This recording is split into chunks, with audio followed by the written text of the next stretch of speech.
अगर आपने इससे पहले के एपिसोड नहीं पढ़े हैं तो पहले उसे पढ़ ले, तो ही आपको कहानी समझ में आएगी। मानव के वहाँ से जाते ही ध्वनि एक गहरी सांस लेते हुए खुद के सिर पर हल्के से मारती हुई कहती है, पता नहीं तो खुद क्या क्या सोचने लगती है। क्या सोच रहे होंगे सर तेरे बारे में। और फिर वो अपने कामकाज में लग जाती है।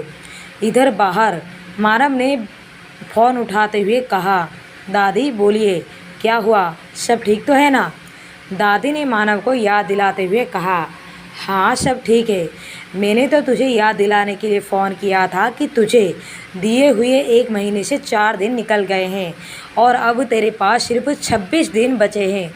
तो याद रखना, वरना तुझे पता है क्या कहा था मैंने। मानव ने चिढ़ते हुए कहा, दादी आपने मुझे ये बताने के लिए फ़ोन किया है।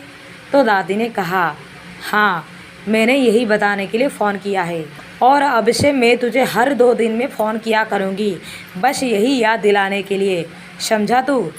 मानव ने दादी से पूछा, दादी आपको मुझे परेशान करने में मज़ा आता है क्या। दादी ने मानव से कहा, मैं तो तुझे परेशान करने के लिए नहीं बोल रही हूँ, तेरी भलाई के लिए बोल रही हूँ। मानव ने खींचते हुए कहा, दादी शादी करना ज़रूरी है क्या, जो हर वक्त आप मेरी शादी के पीछे पड़ी रहती हो। दादी ने कहा, हाँ ज़रूरी है। तो मानव ने भी खींचते हुए कहा, पर क्यों दादी, शादी करना क्यों ज़रूरी है। दादी ने मानव को समझाते हुए कहा, क्योंकि शादी एक ऐसा पवित्र बंधन है जो इंसान की लाइफ बदल देती है। हमें एक ऐसा जीवन साथी मिल जाता है जो हमारे दुख दर्द में साथ रहे, खुशी में भी और दुख में भी। मैं यही चाहती हूँ कि तेरे ज़िंदगी में कोई ऐसा आए जो तेरी हर एक चीज़ का ध्यान रखे, तेरी हर खुशी में शामिल हो और तेरे हर गम में तेरा साथ दे, ज़िंदगी भर तेरे साथ रहे। दादी से बात करते समय मानव की नज़र अचानक से ध्वनि पर चली जाती है, जो वहीं कुछ दूर पर डाइनिंग टेबल पर खाना लगा रही थी। तो मानव ने दादी से कहा, दादी मैं आपसे बाद में बात करता हूँ। कहते हुए वो अपना फ़ोन रख देता है और वहाँ से डाइनिंग टेबल की तरफ बढ़ जाता है। जब मानव वहाँ पहुँचता है तो ध्वनि ने उसको देखकर कहा, सर बैठिए, मैं आपको नाश्ता सर्व कर देती हूँ। तो मानव चुपचाप बैठ जाता है। इस वक्त उसके दिमाग में दादी की कही हुई बातें चल रही थी कि ज़िंदगी भर के साथ के लिए शादी ज़रूरी है। वो चुपचाप नाश्ता करने लगता है। उसको ऐसे चुपचाप देखकर ध्वनि अपने मन में सोचते हुए कहा, इन्हें क्या हुआ जो इतना चुपचाप है, पूछो क्या। फिर सोचा, नहीं ध्वनि, क्या ज़रूरत है सोए हुए शेर के मुंह में हाथ डालने की। और वहीं चुपचाप उसके बाजू में खुद नाश्ता करने बैठ जाते हैं।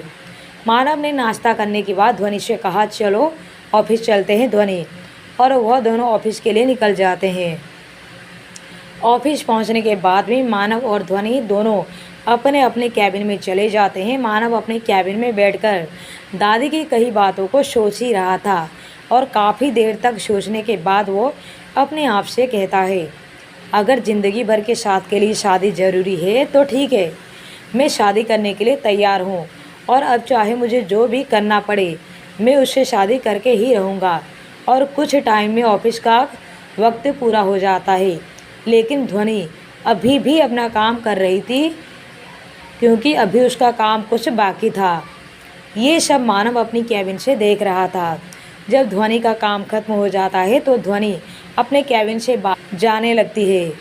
ये देखकर मानव भी बाहर चला आता है और मानव ने ध्वनि को रोकते हुए कहा, 1 मिनट, क्या तुम अकेली घर जा रही हो।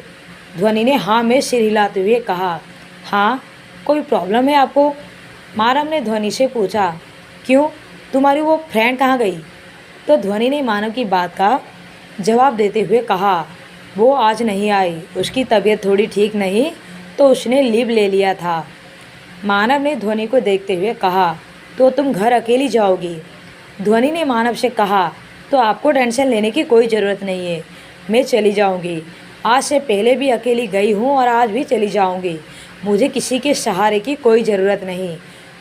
ध्वनि वहाँ से चली जाती है। ध्वनि के जाते ही मानव किसी को फ़ोन करता है। उसे कुछ समझाकर फ़ोन काट देता है। इधर ध्वनि घर जाने के लिए टैक्सी का इंतज़ार कर रही थी कि तभी एक ब्लैक कलर की मर्सिडीज वहाँ से कुछ दूरी पर आकर रुकती है और वहीं खड़ी हो जाती है।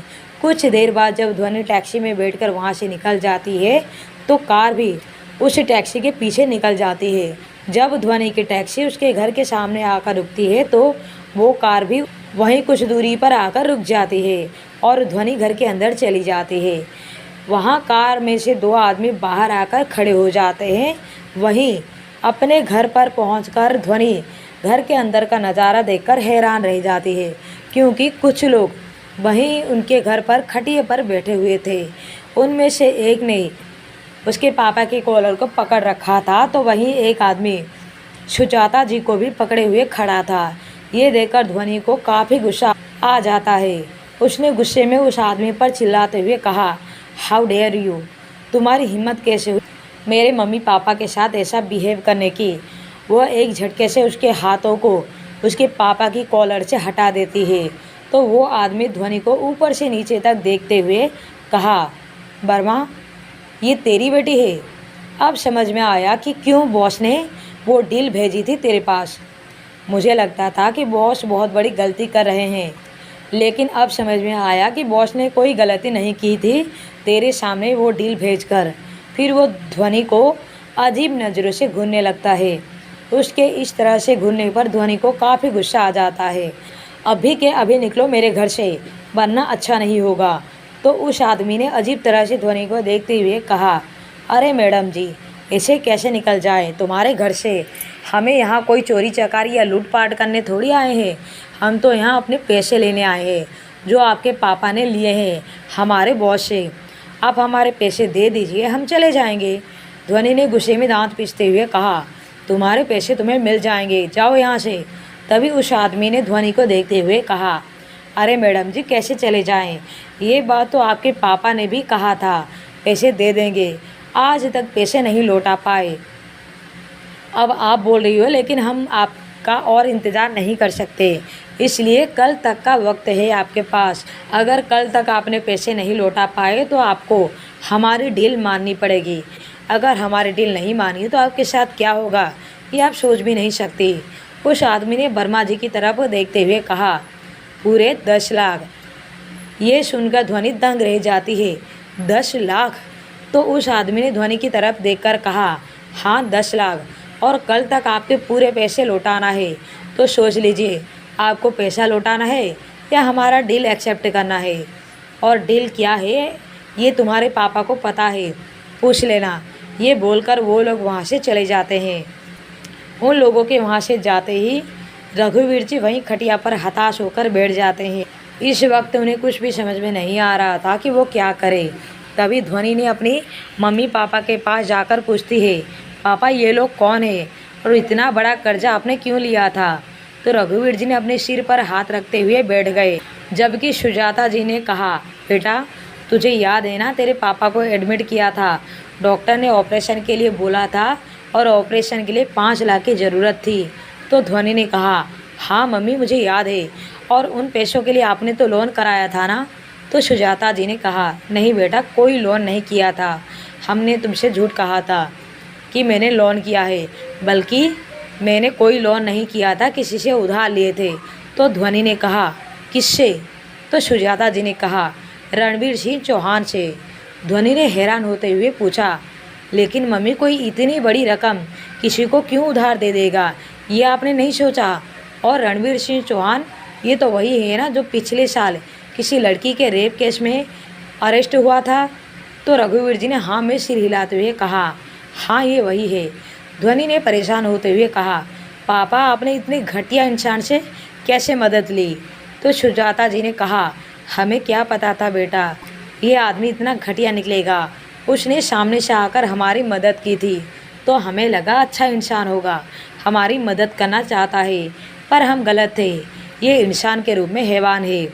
वहीं ध्वनि अपनी मम्मी पापा को समझाते हुए कहा, आप लोग अपने आप को दोष मत दीजिए। कभी कभी हम इंसान को पहचानने में गलती कर देते हैं।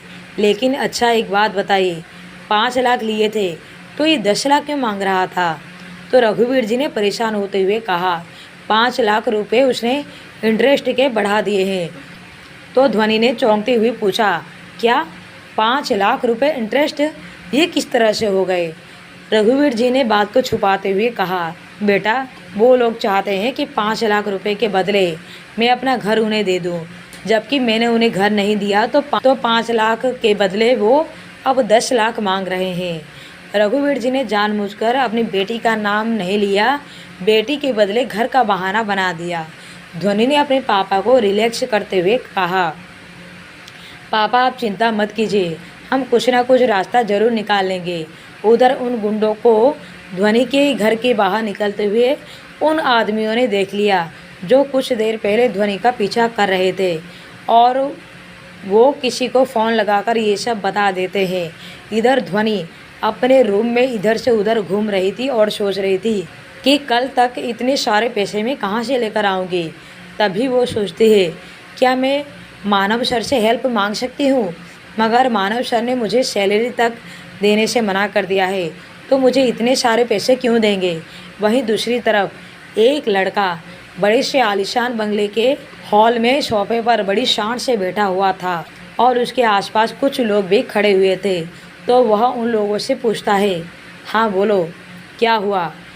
तो उन लोगों में से एक आदमी ने कहा, सर उसने बोला है कि कल तक वो पैसा लौटा देगा। उस आदमी की बात सुनकर उस लड़के की फेस पर एक डेविल स्माइल आ जाती है और वो मुस्कुराते हुए उसने कहा, देखते हैं कल तक वो पैसा लौटाता है या खुद मेरे पास आती है। वहाँ खड़ा एक लड़का पूछता है, यार एक बात बता, तूने तो उसे 5 लाख रुपए दिए थे, तो ये 10 लाख का क्या चक्कर है। तो तभी उस लड़के ने कुटिलता से मुस्कुराते हुए कहा, अरे यार पैसे तो सिर्फ बहाना है, मुझे तो कुछ और ही चाहिए जो बहुत ही जल्द मुझे मिलने वाला है। यह लड़का और कोई नहीं बल्कि रणवीर सिंह चौहान था और उसके पास खड़ा लड़का आयुष्मान मल्होत्रा था। वह भी रणवीर सिंह चौहान की तरह ही एक घटिया किस्म का इंसान था। आयुष्मान ने रणवीर सिंह चौहान से पूछा, तुझे ऐसे क्या चाहिए जो तू इतना बड़ा पैसा छोड़ने के लिए तैयार है। तो रणवीर ने कहा, अपनी जगह से उठते हुए स्माइल करते हुए कहा, जो मुझे चाहिए वो बहुत ही अनमोल है और उसे मैं किसी भी कीमत पर हासिल करके ही रहूँगा, चाहे मुझे उसके लिए किसी भी हद तक क्यों न जाना पड़े। आयुष्मान ने कुछ सोचते हुए कहा, 1 मिनट, ये कोई लड़की का चक्कर तो नहीं, क्योंकि जहाँ तक मुझे पता है तेरे लिए अनमोल चीज़ और क्या हो सकता है। तो रणवीर सिंह ने कहा, काफ़ी अच्छे से जानता है तू मुझे। जब मैं पहली बार अस्पताल में उसे देखा तब से उसे पाने के लिए तड़प रहा था, अब बहुत जल्द ही वो मेरे पास होगी। आयुष्मान ने रणवीर सिंह चौहान से कहा, तू नहीं सुधरेगा, मतलब तूने ये सब कुछ उस लड़की के लिए किया। तो रणवीर सिंह ने कहा, और अब मैं उसे हमेशा के लिए पाना चाहता हूँ, इसके लिए मैं किसी भी हद तक जा सकता हूँ। अगले दिन सुबह जब ध्वनि मानव के घर के लिए निकलती है, आज ध्वनि काफ़ी टेंशन में लग रही थी। वहाँ पहुंचकर वो सीधा किचन में जाकर अपने काम में लग जाती है। मानव भी जिम से आकर सर्वेंट से पूछता है, ध्वनि आ गई क्या। सर्वेंट ने कहा, हाँ वो आ गए हैं और किचन में अपना काम कर रहे हैं। मानव ने वहाँ से अपने कमरे में रेडी होने के लिए चला जाता है और कुछ देर के बाद ध्वनि डाइनिंग टेबल पर खाना लगा देती है। मानव वहीं आकर बैठ जाता है, लेकिन ध्वनि इस बार मानव पर ज़्यादा ध्यान नहीं देती। मानव वहाँ आकर बैठ गया और जब से मानव वहाँ आया वह बस एक टक से ध्वनि को नोटिस कर रहा था। उसके फेस पर टेंशन साफ नज़र आ रही थी। तभी मानव ने ध्वनि को बुलाते हुए कहा, ध्वनि। लेकिन ध्वनि ने कोई जवाब नहीं दिया। तो मानव ने सख्त आवाज़ में पूछा, क्या हुआ ध्वनि, तुम ठीक तो हो। मानव के इस तरह पूछने पर ध्वनि अपने सेंस में वापिस आ जाती है। उसने मानव की तरफ देखते हुए पूछा, सर आप कब आए। मानव ने टोंट मारते हुए कहा, जब तुम अपनी ख्याली दुनिया में खोई हुई थी। अच्छा ये बताओ क्या सोच रही थी। ध्वनि ने कुछ सोचते हुए कहा, कुछ नहीं। मानव ने ध्वनि से पूछा, अच्छा एक बात बताओ, कल वो लोग कौन थे जो तुम्हारे घर में आए थे। ध्वनि ने अनजान बनते हुए कहा, कौन लोग, कल कोई मेरे घर नहीं आया था। ध्वनि के इस तरह झूठ बोलने पर मानव को गुस्सा आ जाता है। उसने ध्वनि को फिर से पूछा, ध्वनि मैंने जो पूछा उसका सच सच जवाब दो, कौन थे वो लोग और क्यों आए थे। ध्वनि ने भी चिल्लाते हुए कहा ना आपसे, तो क्यों बार बार एक ही सवाल पूछे जा रहे हो। ध्वनि का इस तरह बार बार झूठ बोलने पर मानव को काफ़ी गुस्सा आ जाता है। उसने ध्वनि के दोनों बाजू को कस कर पकड़ते हुए कहा, ध्वनि, जो मैं पूछ रहा हूँ उसका सच सच जवाब दो, वरना मुझसे बुरा कोई नहीं होगा। मानव के ऐसा बिहेव से ध्वनि को भी गुस्सा आ जाता है। उसने खुद को मानव से छुड़ाने की कोशिश करते हुए कहा, छोड़िए मुझे, और आप होते कौन है ये सब जानने वाले? कल कौन आया था कौन नहीं, ये मेरा पर्सनल मैटर है। अच्छा होगा आप मेरी पर्सनल लाइफ से दूर रहे। फिर मानव से खुद को छुड़ाकर वो वहाँ से चली जाती है। वहीं मानव ध्वनि के कई शब्दों के बारे में सोच ही रहा था। कुछ देर बाद ध्वनि मानव के पास वापस आती है और इसे बोलती है, सर मुझे छुट्टी चाहिए। तो मानव ने कहा, क्यों, तुम्हें लीव क्यों चाहिए? ध्वनि ने परेशान होते हुए कहा, एक इमरजेंसी काम आ गई है, मुझे अभी के अभी घर जाना पड़ेगा, प्लीज़ जाने दीजिए, मैं आज का काम कल कर दूंगी। ध्वनि को इतना टेंशन में देखकर मानव ने जल्दी से घर जाने के लिए हाँ बोल देता है। तो ध्वनि जल्दी से वहाँ से निकल जाती है। ध्वनि के वहाँ से जाने के बाद मानव किसी को फ़ोन करता है और इंस्ट्रक्शन देता है और फ़ोन रख देता है। और इधर ध्वनि घर आकर देखती है कि उसके मम्मी और पापा अपनी ज़रूरी सामान पैक कर रहे थे, क्योंकि अब वो शहर छोड़कर जाने वाले थे। अब आगे की कहानी जानने के लिए बने रहिए कहानी पर।